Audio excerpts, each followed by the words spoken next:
Fast, fair, accurate. From our newsrooms in Eugene, Roseburg, and Coos Bay, Kval News starts now.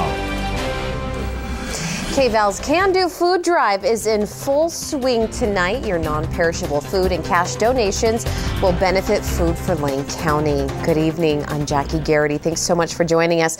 Kval News has been live all day from the Fred Meyer in Springfield, and that's where David Walker is standing by with an update on the food drive. This live update is sponsored by Fred Meyer, Denture Masters and Implant Center, Pacific Cascade Federal Credit Union, and Rife's Home Furniture.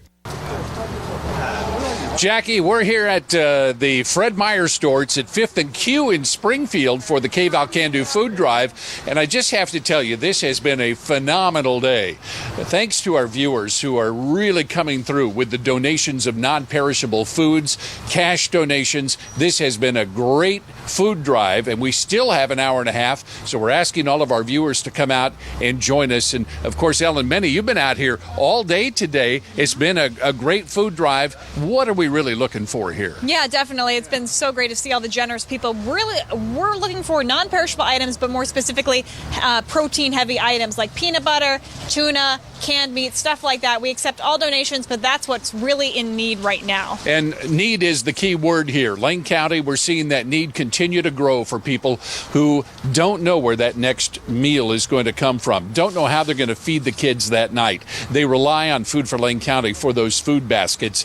And thanks to what we're doing here, we're able to help them stock those shelves and be able to help more people with this problem of hunger in Lane County. And we're asking you to please join us for the Can Do Food Drive. Now, Travis Knutson is here. Hey, it's actually pretty nice, Travis. A little earlier, I wasn't quite so sure when we had lightning and thunder. It was busier this evening. The rain that's still kind of in there is now on the ground. The great thing about days like this, for me, is you can learn when you have a hole in your shoe, which apparently I do. But more rain on the way as we head through the evening. The sort of the thunder we had earlier today certainly is expected to continue heading into the evening hours. We'll take a look at the satellite and radar across the state of Oregon. You'll notice a lot of that moisture moving from the south to the north. Some of those storms are a bit stronger in nature, but the strongest storms are actually up closer to Portland. We're just seeing the baby versions of them. Looking at the headlines for this evening, we certainly have more thunderstorms on the way. We'll start to see the rain breaking up overnight tonight. Wednesday, we'll see some raindrops here and there, but tomorrow should start dry.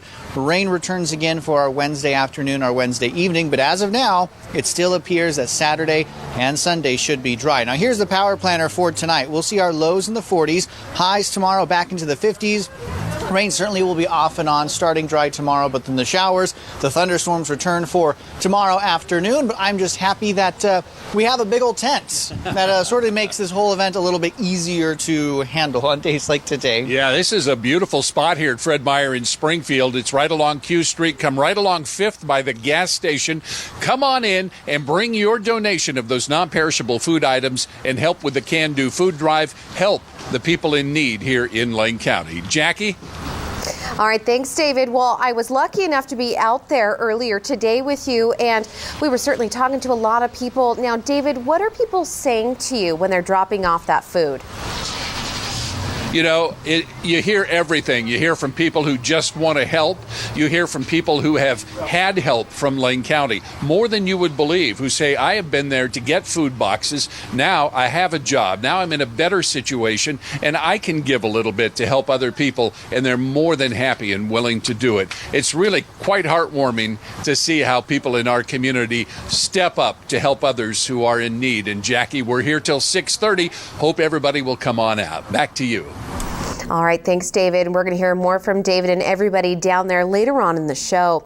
For decades, the Eugene community has envisioned a thriving waterfront. Now the city plans to make it happen and seal the deal with nearly $5.75 million. Kval's Audrey Reel joins us live from the property now. Audrey, what's the plan? It's 16 acres of land, and the city manager says that's plenty of space for things like a park, housing units, even restaurants and retail to expand the heart of the city all the way down to the water. Now, eWeb's been on this site for more than a century. Their headquarters will remain here. It's all the surplus property around the building that they're selling to the city. The ideas for the property were already approved in a master plan in 2010 after the city gathered input from more than 1,000 community members.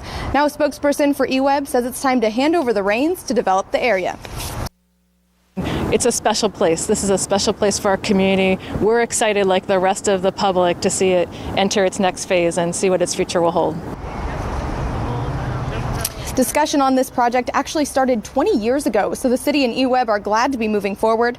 The city hopes to get as much done as possible by 2021. That's when Eugene's hosting the IAAF World Track and Field Championships. And right now the city is working with the developer over the next 6 months to finalize the plans here, and we have the master plan for this properties project on our website.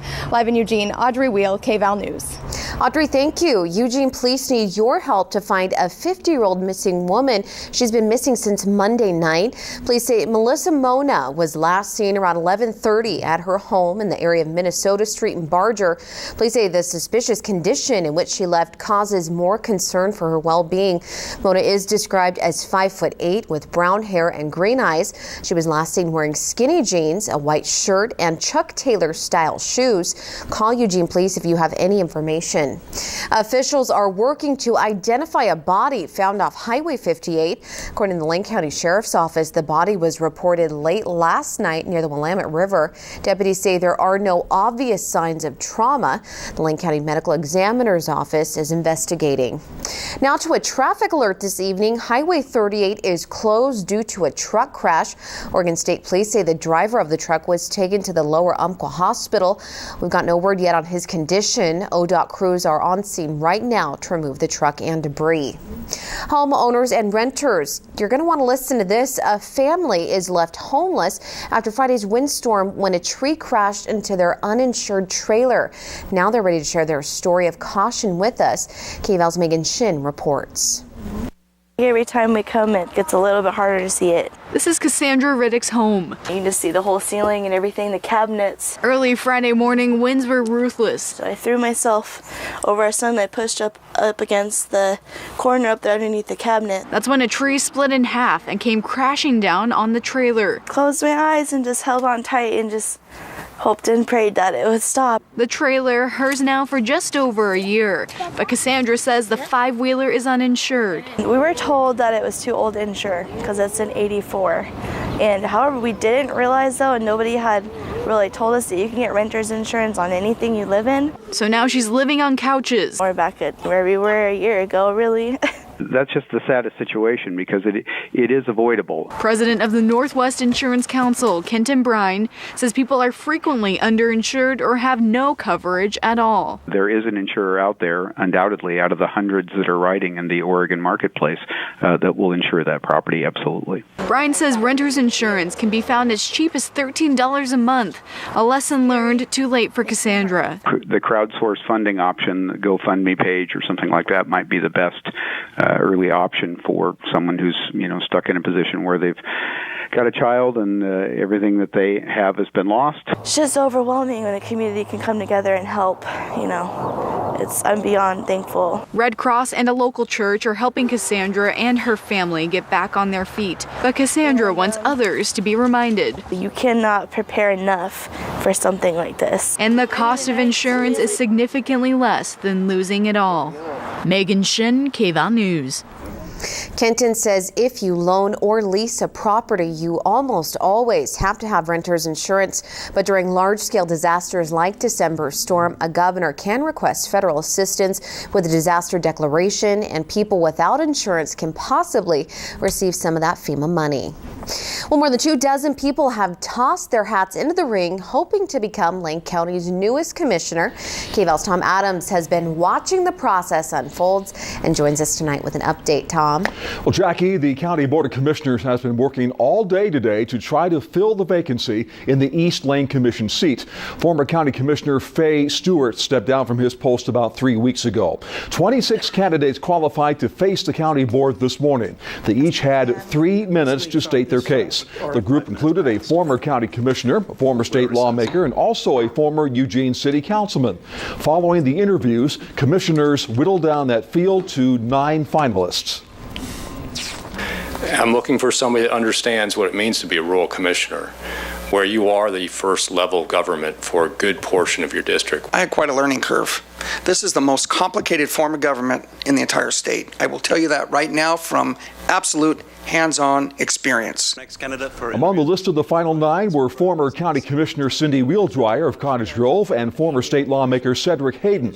Now, the board was planning to pare down the list of 9 down to a list of final 3 and hold the final interviews. As of late this afternoon, they were still busy in that process. Tom Adams, Kval News. All right, Tom, thank you. Next up on Kval News at 5, Secretary of State Rex Tillerson is in Moscow today. What was discussed behind a closed-door meeting with President Vladimir Putin after the break. And President Trump vowed to keep America first on the campaign trail, but now some of his supporters say they're questioning his promise.